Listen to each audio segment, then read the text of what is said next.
Hello again, this is the Crafty Lady, and I'm here again with part 2 of our TP Mini, our toilet paper tube mini.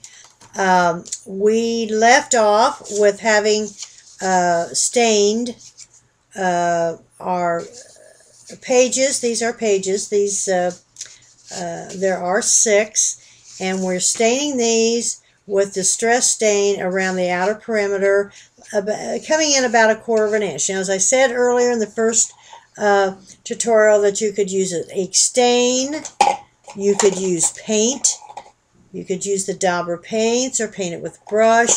I like to use the distressed inks with the sponge applicator. You could use a makeup sponge, whatever you would like. I'm going to bring this in a little bit closer. So we have 2 more of those to do. I got to set my timer here. We don't want to get in any trouble here. Okay. All right. So you do the outer edge and come in about 1/4 of an inch, because the center part certainly is going to be covered up with paper. Now, I showed you a couple of them that I completely covered the page or the tube with paper. You double the size across the front and the back and add 1/4 of an inch. Okay, now we've done both sides. Very simple. Let's do the other one. Then we'll have all 6 of our pages stained. But you can do it anyway. This is, and I've done a couple, quite frankly, that I use craft paper with it as well, and that I didn't stain at all.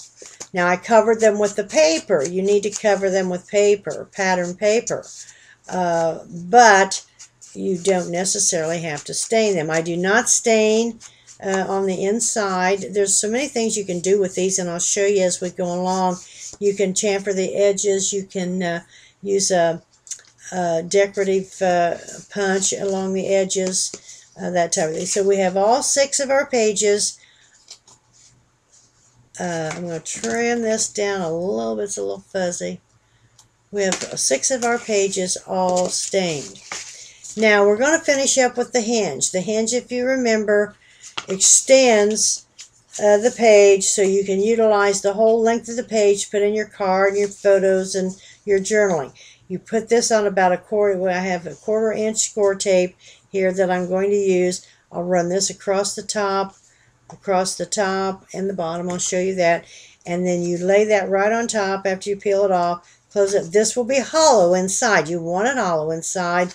When we run this through the bind it all, then we just want that hollow, because we want to utilize this whole, virtually this whole thing, with our tags and our photos and whatever. Now, we do not attach these until after we cover the pages with our pattern paper.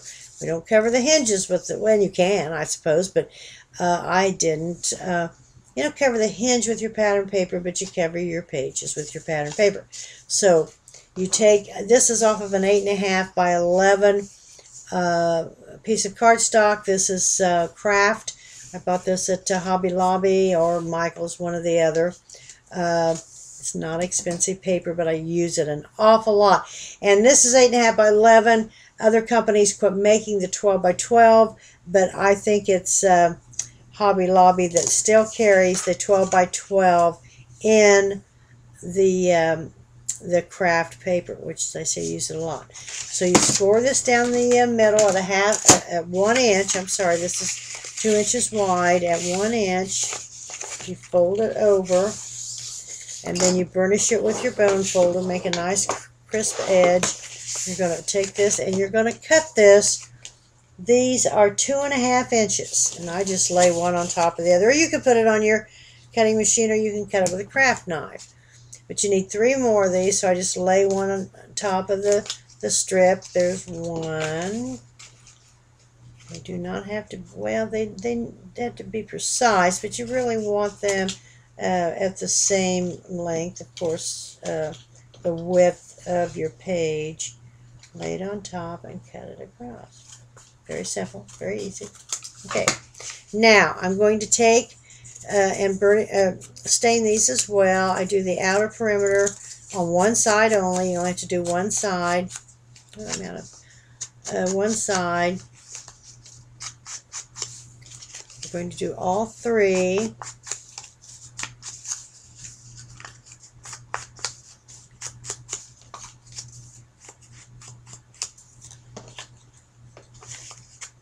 And we will then have a total of 6.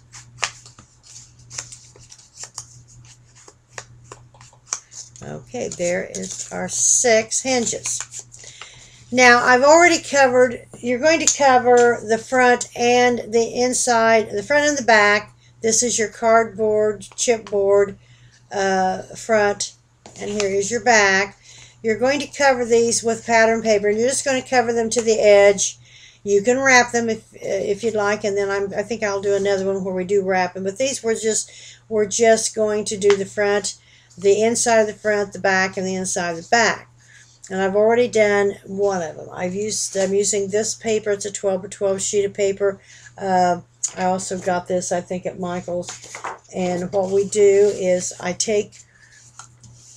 Now, if you when you stain, your inks are wet, and when you stain your outer perimeter of this chipboard for your front and for your back, I'm out of camera, I think. Let me bring it back in for you. There we go. You need to make sure that your ink is dry, because if it's wet, your tapes won't stick very well. Well, they won't stick. And it dries quickly, but it really absorbs on this chipboard more than paper and stays a little wetter. Now, I do the outer perimeter with this score tape. The score tape is like the red tape that I'm sure you're familiar with, other than it has a paper backing. It's I think it's a little stronger, but I prefer it. And I'm also using my ATG, and this is the wider band, and it's really sticky. I like to make sure that my covers are glued down. You pull off your tape.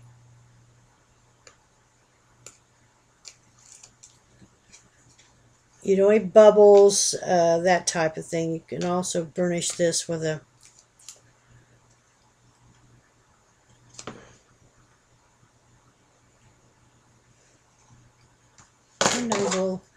hard to get that edge in these fingernails I've got that do not belong to me. Well, they do belong to me, but they're not mine. It's a little hard.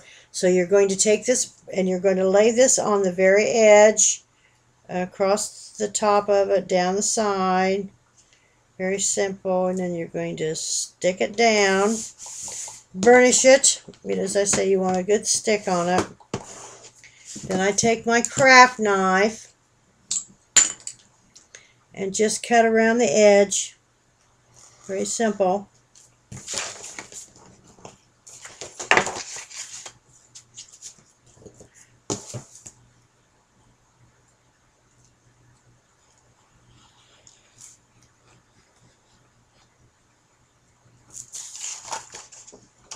And there you have it.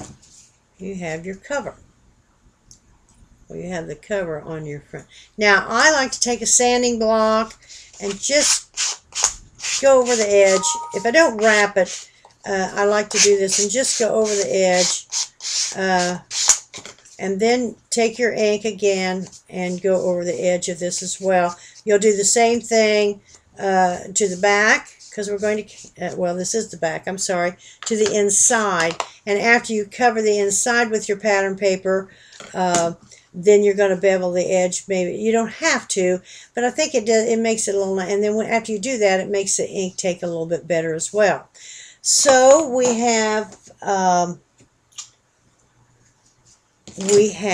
our front and our back. The outside covered. We have all 6 of our pages stained and ready. We have our 6 tabs ready, and this will fit in like this, because you'll run this all through the bind it all. You'll run the and this goes on top. That's your top cover. You'll run it all through like this one here.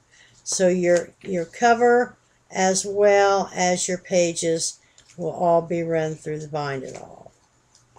Now this one I didn't use the extensions, the tag, but this one I did. I used the tabs, and it made it longer, and it gave us a longer tag for the journaling and for the photos. This one isn't quite finished. Okay. Now, when we come back on number 3, have your pages ready to, and I'm going to cover most of these, and we'll cover a couple of them together. And then when we get the pages covered on front and back, and when we get the book itself, the covers covered on the inside, then it'll be time to attach to the hinge, and then it will be then we can do our tags, and it'll be a couple more sessions, and we should have this completed. So I thank you very much. My name is Gwen, the Crafty Lady.